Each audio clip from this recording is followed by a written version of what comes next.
Get your win at wallacewins.com. All right. Welcome, everyone, to the wallacewins.com podcast. I'd like to introduce my guest this afternoon, Jared Irmas. Jared is an employment attorney and the principal at Irmas Law, representing employees and individuals in cases of wrongful termination, wage theft, whistleblower retaliation, discrimination, and sexual harassment. He's represented clients at trial, arbitration, and mediation, and recently obtained a $3 million jury verdict for his client following a 3-week trial in Palm Springs, California. Jared, welcome to the podcast. Thank you, Brad. Good to see you. It's great to have you, and happy you were able to make the time and come on in and visit us. It's always a pleasure to have interesting guests in the house that practice in different areas, and your practice specifically is in employment rights cases, correct? Correct. All right, so we'll get into that in a little bit. But first, we have to start out like we always do, ladies and gentlemen, with a segment everybody knows and loves called Rapid Fire. All right, Rapid Fire, Jared. I'm going to throw out some topics, and as the title of the segment is called, you're going to rapidly give me a one-word or several-word response to the question. Are you ready? I'm ready. All right, rapid fire. Here we go. Coolest place you've ever been? Coolest place I've ever been, Sedona in Arizona. Item you never leave the house without? My keys. Best sport to watch? Baseball. Best sport to play? Track and field. Movie you've seen more than any other? Big Lebowski. First band you ever saw live? I saw Carlos Santana live at the Greek Theater in 1998, I think. Best city you've ever lived in? I don't think there's any comparison to LA. I love LA. Most famous person you've ever met? When I worked for the mayor of Los Angeles, Antonio Villaraigosa, I got to go to LAX and see President Barack Obama descend the stairs of Air Force One. Sadly, there was no opportunity for me to meet him that day. Very cool. Shout out to President Obama. Hope you're watching the podcast. Favorite sports team? Dodgers. Been a tough couple years, man. Let's move on. Yeah, we could rapidly move on from that. What podcast are you listening to right now? When I have a long drive, a podcast called The Rewatchables, and it's Bill Simmons and a crew talking about movies that they've watched over and over again. How do you take your steak? Medium rare. Medium rare. And that has been Rapid Fire. Very good. All right. So obviously, want to talk to you a little bit about your practice. If you could tell us about your law practice, kind of describe the typical kind of cases you handle and what you like to specialize in. So I only take cases representing employees and workers against their, by the time they get to me, their former employer. And they usually end up at my office because they've been terminated. And the cases I take are people that were terminated because of something that had nothing to do with the way they performed at work, the way they showed up at work, the investment that they brought to the company. It has to do with something about them that they can't change: their age, their race, their disability, their gender, their pregnancy, civil rights protections that California law and federal law recognize are not grounds for targeting any employee for termination or any adverse employment action. And so the cases that I really love of that field are the whistleblower cases, people standing up for themselves and speaking up against unlawful activity at the office, whether that be wage theft or safety violations. And then I also love pregnancy cases and age cases, people that get fired as soon as they go out on leave for pregnancy, people who get fired as part of, these neutral layoffs where everybody over 60 is on the chopping block. Those are the cases I really gravitate towards. And talk about, if you could share with us, how you came to have this area of practice be a niche for you, and what the journey was to kind of fall into specializing in this area. Well, I knew in law school I wanted to do something civic-minded. I didn't want to end up being a corporate attorney. I did a lot of pro bono work when I was in law school with the domestic violence clinic and with these organizations that would do intake for people that had low income, that didn't have the money to sit down for a consultation with an attorney. And I didn't know exactly what I wanted to do with that passion. And by the time I got out of law school, I had an opportunity with a firm that had come and recruited from my law school that I thought might be kind of like that, but I accepted the offer, and then before I graduated, I rethought whether or not I wanted to do this specific area of law, which was to protect shareholders in companies, like people that own stock. It didn't feel right, and so I ended up rescinding the offer. They were very gracious about it.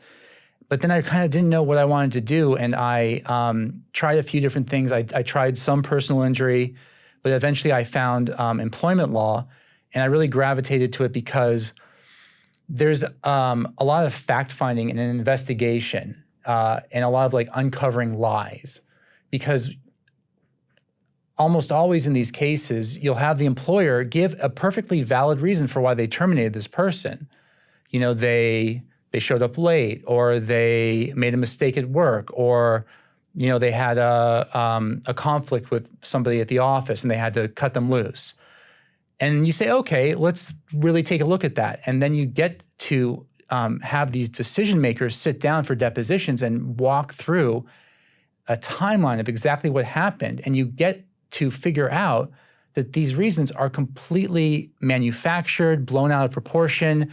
There's rules that are being applied to my client where other people not like him or her are getting away with the same thing.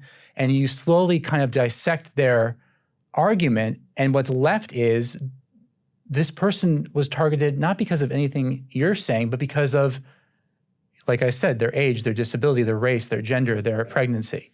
And you kind of expose the truth in a way that is really fulfilling. Yeah.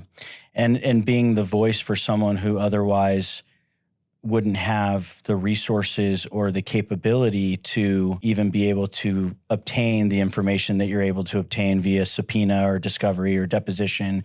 And I could see how that would be, you know, extremely fulfilling work, because you're really the voice for that person. And without a capable attorney pushing and prodding and uncovering what's really behind it, they wouldn't have the ability to get justice for their case. How much would you say, you know, you mentioned in a lot of these cases where you represent the employee who's been harmed or wronged by their former employer, that there's typically the company line of why they terminated the employee. What I'm curious to know, because I don't practice in this area, are there typical things that you see from the cases that you handle where even though the employer is giving the alleged, you know, reason for termination, that the client knows something's wrong? In other words, you have to do all this investigation to uncover the truth, but they have to come to you first because why? They kind of feel like they were targeted, or they have a feeling about it. So can you talk about like sort of what you see in your practice that motivates people to pursue retaining an attorney when they're not maybe 100% sure that they have been targeted or that their rights have been violated? Yeah, it's tricky because you want to bring, you know, if they have a feeling that it was because of an unlawful reason, I respect them and I want to hear what they have to say. But sometimes you don't know what you don't know until you start digging in. And I need a little bit more information than just a gut feeling before I decide to take the case and really dig in. And for example, I had a client who said, yeah, I was terminated while I was on pregnancy leave. And that in and of itself would pique my interest. But then she said, and they listed my job. They said they laid me off because of economic reasons, but then they listed my job a week later. And then the wheels start getting in motion. And I go on LinkedIn in this particular case, and I found every employee that had a LinkedIn profile at this company. And I put on a spreadsheet their start date and their either they still work there or their end date, and put on a graph to see what economic layoff looks like. And what it ended up looking like is they were hiring a disproportionate amount of people at the same time that they fired my client, and they continued to do so throughout their many locations. And when I presented that to the other side in settlement negotiations, the graphs that I had generated, the case resolved pretty quickly, because at that point, I don't think they had any defense to continue arguing what they had told my client. It became very clear that economics had nothing to do with it. It was because she got pregnant. So when you're considering taking on a new case where someone comes to you and they relay what they've been through and they tell you the story of what happened, how much of the quote unquote investigation or digging do you go through at the outset to vet the case before you sign it? And how much goes into it after you've made the decision to be retained? It depends on the client. I get a really good feel for the client when they call me up, and I can tell sometimes if they're saying they fired me because they said I couldn't get along with anybody, and maybe I can kind of tell that might be the case. But there's clients that I get a gut feeling for where I think to myself, this sounds like a really genuinely good person. And I normally, up until recently, have been sending demand letters on all my cases to the employer in order to get a feel for what their response would be. I had a case where a woman who got pregnant, and then as soon as she gave birth, a few weeks later, the COVID lockdowns hit. And she was told that she had to come back to work and put her child in daycare because all the employees were reporting to work and nobody was working from home. And I sent a demand letter to the employer, and I asked him, can you just provide me some further information about how everyone had to come back to work?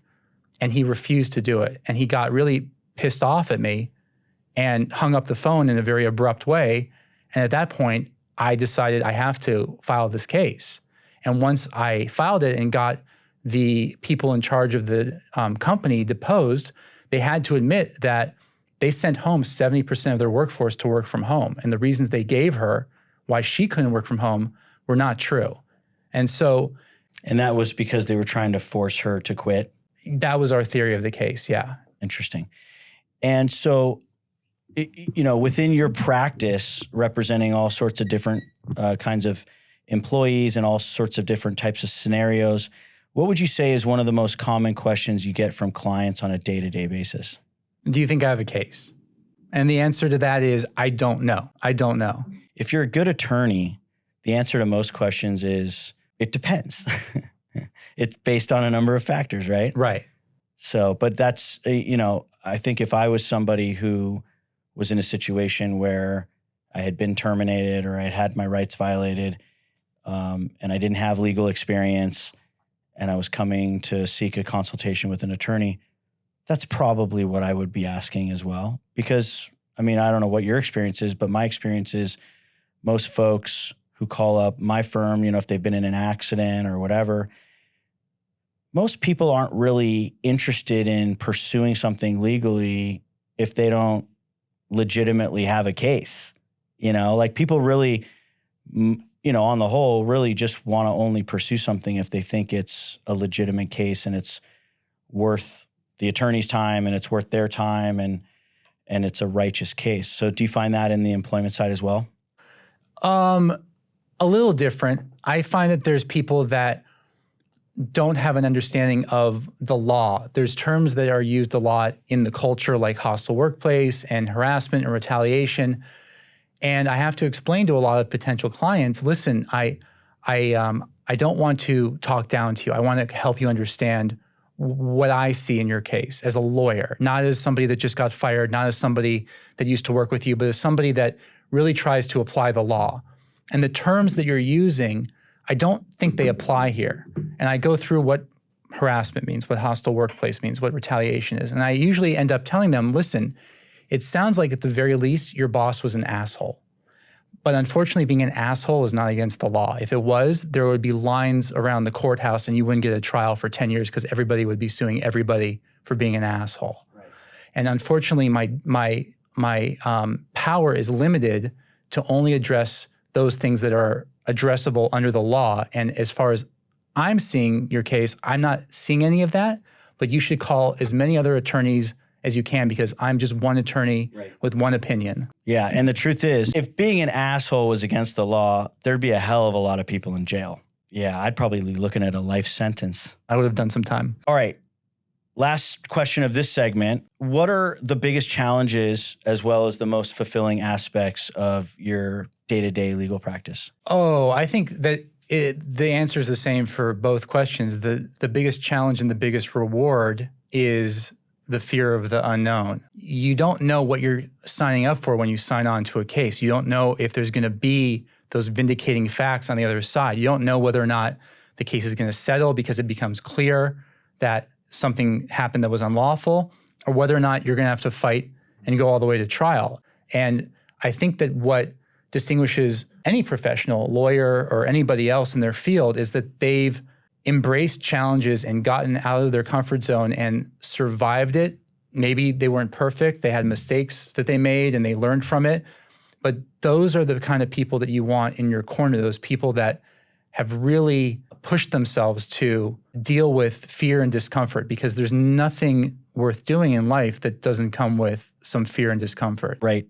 Agreed. And, the biggest successes in life come from the biggest obstacles and hurdles and, challenges that you have to face. If you give yourself an easy road, there's not going to be, much at the end of the road to be able to celebrate. If you give yourself a tough road, and so that translates to the practice. If you take on challenging cases, if you make difficult decisions to stick to your guns and go to trial, even if there's a settlement offer, but you don't think it's enough. Those are the tough decisions in life that ultimately, lead to the most stressful times and also the most fulfilling times at the end when you're able to power through and overcome that. So that's really, it's a pretty deep thought that you just gave us there, Jared. I'm full of them. Wow. All right. Now we're going to do another segment, which is very, very popular on our podcast. We get emails and messages all the time complimenting us about how much everybody loves this segment.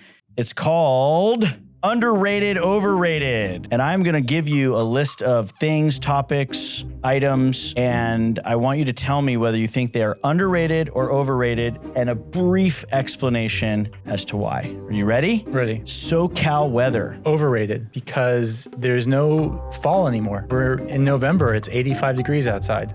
Wow. I think you might be the first guest that has described SoCal weather as overrated. If you think the SoCal weather is overrated, where should we all move to? I think they say to move to Minnesota in 20 years. That will be the best weather in the country. For all our fans and guests and followers out there, invest in Minnesota real estate. 20-year return. Taylor Swift. Underrated, because not enough people saw her movie. FaceTime calls. Overrated, because everybody wants to do the animatronic faces now. There's no more human contact. I'm talking to a shark. Dishwashing machines. Underrated. I think we owe a lot of gratitude to dishwashing machines. Big ups, all the machines out there. Ranch dressing. Overrated. It's kind of gross. What is it? What makes ranch dressing taste like ranch dressing? I don't want to know. They dusted on Doritos. What is it? It's one of life's great mysteries. Shopping in person at the store. Underrated. I love going to the mall. The only reason I ever go to the mall anymore is to go to the Apple store if I need something, which is like once every 2 years. And every time I go to the mall, like I smell the Wetzel's pretzels and the Mrs. Fields cookies and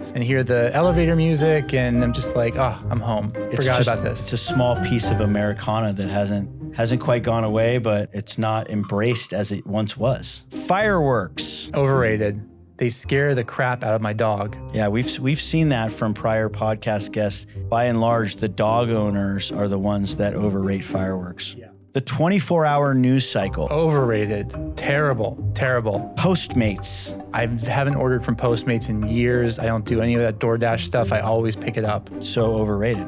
Overrated. The snooze button. I hate the snooze button. So overrated? Are people hyping the snooze button? Do I need to put them down? Listen, to each his own, but for some people, it's like an integral part of their wake-up process. No, if I hit the snooze button, you can predict that my day is going to be terrible. It's all downhill from there. Yeah. Freeway billboards. Oh, I enjoy the legal freeway billboards by the airport. I like those. So I would say underrated. Starbucks. Starbucks is overrated because the jig is up. There's other coffee places out there now. Sleeping more than 7 hours. Overrated. 6.5 hours is all you need according to the UCLA sleep study. Don't sleep on Jared Irmas, ladies and gentlemen. And that has been Underrated, Overrated. Great job, Jared. Really solid takes all the way around. I don't agree with everything, but listen, It's a democracy. That's why we're here. You know what I mean? All right. I want to switch gears now, get back to a little bit of a discussion about your practice and touch on a topic that's kind of timely, hot button issue going on, not only in the legal industry, but in the business world in general, in the world in general. And that's talking about AI, artificial intelligence. So to start off, just want to ask you, are you currently using AI in your legal practice? And if so, give us a kind of a general understanding of what you're doing. And then on a broader level, how important do you think AI will be to the practice of law in the coming years? Well, I did just sign up for a trial of AI legal software, and I did end up committing to a one-year contract with them this week because I was so impressed with what the software is capable of. I am a solo practitioner, no staff, no attorneys, no anything. And so this software has the potential to shave hours off of my week in a way that will free me up to focus on more substantive tasks that I wouldn't have been able to do before. So the thing that's most impressive about it is it does have a legal research component, which is cool, but its document summary functions are incredible. It can summarize depositions, not the way that I usually do with the line and page number, but it will break it down page by page. It will summarize documentary evidence. I don't deal with a lot of medical documents, but I did upload some as part of my case, and it broke it down for me. You can ask it to find in the document where anything like the diagnosis is mentioned and the accommodations. And I have a tricky thing right now where I have to depose somebody from the California pension provider, the California Public Employees Retirement System, because part of a lawsuit I have against Los Angeles Unified School District is that my client was forced to retire early and lost out on the accrued pension benefits he would have gotten if he was allowed to retire at 65. And I need to depose somebody from CalPERS, and I don't know anything about pensions. I've never worked for an organization with a pension. I've never had it presented in any case I've had before. And so I downloaded a bunch of reports and documents from CalPERS website that explain their most recent studies and their processes. I incorporated documents that my client provided me, and I gave it to AI. And this is, like 400 pages of documents that they summarized in 30 pages. And I read the summary over the course of like an hour and a half, which saved me probably 4 or 5 hours reading the entire report. And I'm comfortable looking at the summary because I'm going to depose somebody from the CalPERS and I'll get all the information I need. I have enough for now. But for something that's more important, where I would maybe be putting something in front of a jury, I would want to check it and verify it before I put a bow on it.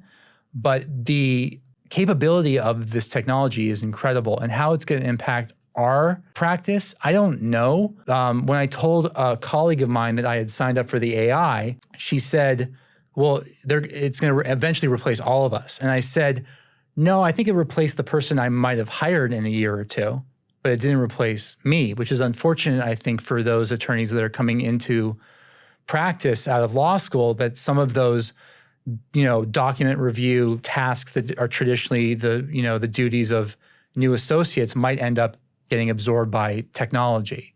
So I think you and I missed that cutoff, but unfortunately for others that are coming up, I don't know how they're going to be able to acclimate to it. Yeah, and I think, there's always this sentiment or idea when new technology is introduced about the fear of it replacing jobs. And, we've seen it throughout history in different things. And I'm not so sure. I think really what I found are some of the uses of AI in the legal field that are particularly useful and advantageous are in regards to what you're talking about as it relates to document recognition AI. Not necessarily generative AI or open AI like ChatGPT, but things that are able to synthesize large volumes of information contained within documents and provide summaries quickly, because, there's the need for that in the legal field. There's deposition summary vendors, there's medical record and billing vendors, there's all those sorts of services, and there's also in-house staff that are doing those types of things. And so I think that there's going to come a point where that type of AI technology is so integrated into not just the legal, but the business world in general, that consumers and customers and clients aren't going to be happy or accepting of paying a human being to do something for 5 hours of their time that could be done, with an AI interface or platform in a much shorter period of time. So I think that there's going to be an element of efficiency that's achieved with that type of AI technology that could potentially, to your point, replace some of the folks that are doing a lot of this administrative document review, busy work kind of stuff. But then I think it also, to your point, we don't know and we have to kind of see, but I think it's going to open up the opportunity for additional jobs in areas that aren't so document intensive or administrative intensive. Like if you ask an attorney who came out of law school 20 years ago, who sat for 2 years in a big law firm reviewing documents, if they would have preferred putting all that through AI and instead having more client contact, having more experience taking depositions, having more experience in the courtroom, or doing some of the more substantive legal work that they weren't able to do until a little bit later in their career, it might potentially enable law firms to give younger associates some of that more substantive material earlier, because the need to bog people down with the busy work early on won't necessarily be there. So it'll be interesting. It'll be interesting to see how it plays out. But, I think to myself, in this day and age, how did law firms and attorneys practice law in the 70s before the internet? Yeah, like shepherdized cases or from the textbooks. What are you driving down to the local library to find a book to verify? I'm sure that expert witnesses could spew all sorts of nonsense in deposition in the mid 70s because there wasn't an ability to have this instantaneous fact-checking device called the internet to call them out on their BS or to, verify whether what they were saying was true or not true. So that's created a better legal system. It's created an ability to hold people accountable to the truth in a way that I don't think really was there before the internet was there. So I'm hopeful that AI is going to kind of move the legal industry away from some of the stuff that is not necessarily, to your point, like the substantive legal work, but is a necessary evil of the legal practice, which is just the document intensive reviewing and analysis. Any other thoughts on AI other than let's hope that robots don't take over the world and destroy humans? Terminator, Terminator 2. Right. Yeah. Or don't be the guy in New York who puts a request into ChatGPT to write a legal brief and then doesn't check whether what the AI spit out was true or not true. You can't do that? And file it with the court. Last time I checked, no, I don't think you could do that. But, what else? What else about AI? It's a very interesting topic. I think that I remember when I was a kid and my friend showed me AOL in a chat room and I was like, wait, people are talking to each other right now? And I was like, wait. So I typed in, if you can read this, write hi. And then 6 people wrote hi and it blew my mind. And to think how far we've come from that and how it's in your back pocket now, that in 20 years that we have no idea what this is capable of and how integrated it's going to be in our professional and personal lives in, I think, ways that I think hopefully benefit mankind, and it doesn't turn into like a Terminator scenario. Like it allows people to free up time to pursue their passions and live lives that aren't chained to a desk and chained to a job, that maybe, the universal basic income becomes part of the equation, so that when people aren't necessary anymore for some of these jobs that we've had since the Industrial Revolution, that they can have an income and still find ways to be productive members of society. Right. You're about to get incoming tomatoes thrown by all of our conservative guests that are going to call you a socialist for saying the universal basic income is coming down the pipeline. What do you think about that? I am not advocating for any political policy, just saying what might be on the table in the future. Yeah. I mean, listen, I saw recently 60 Minutes did a report on, talk about everyone's got their cell phone in their back pocket, where the next phase is, this cyborg thing where they install it in his behind the ear and ask him a question and it's spitting out the answer, so it's like, is that coming too? Is there going to be cyborgs? And You ever watch Black Mirror? No. There's a TV show called Black Mirror, and there's an episode where everybody has these things in their eyes where they can rewind what they just saw and review it. And there's a few people, like a minority of people, that refuse to have it implanted in them because they think it takes away something from the human experience, that if you can rewind and review all your memories, like you don't maintain your humanity anymore. Right. I would be one of those people. I would not get that installed in my head. I don't want anything installed in my head. I'm not advocating for anything to be installed in your head, but interesting stuff. I think we're going to have to make an appointment to come back here in 20 years or have the robot version of ourselves come back here in 20 years and continue this conversation and see how far we've gone and how close to accurate our predictions are. That's, of course, if the robots haven't done away with us in 20 years. I hope not. Me too. Shout out to all the robots. All right, moving on. It got dark, didn't it? It got a little dark. All right. Mr. Irmas, if you were not a lawyer and you could do or be anything that you would want, what would it be? I think an engineer, because I like the aspect of the law where you're building something, you're building a case. And if I can't build a case, I would want to build something physical. Like what? Legos? Robots. Shout out to all the robots. All right, moving on. If you could give one piece of advice to your 18-year-old self, what would it be? Piece of advice to my 18-year-old self would be consume less and create more. That would be my piece of advice. That's deep. That belongs on a Hallmark card. That's where I got it from. # consume less, create more. All right, we're going to move on to our next segment called Get the W or Take the L. And this is a segment where we talk about recent weird or funny or odd news stories. And after I give you a brief description of the story, you're going to tell me whether the person involved gets the W, the win, or takes the L, loss. And in honor of having Mr. Irmas, an employment attorney, on our podcast today, I'm going to give a recent news report within the last few years involving an employment issue out of Arizona. When police arrived at a man's house in Coolidge, Arizona, they found him with his hands bound behind his back by a belt and a bandana stuffed in his mouth. Authorities in Arizona, after the investigation, ended up then accusing the man of going to an extreme length to get out of work for a month, alleging that he faked his own kidnapping, bound his own wrist, gagged himself, and invented a story of a treasure hidden in the desert. Brandon Soulace, 19 years old, admitted that he had made it all up as an excuse to get out of his job at a tire store.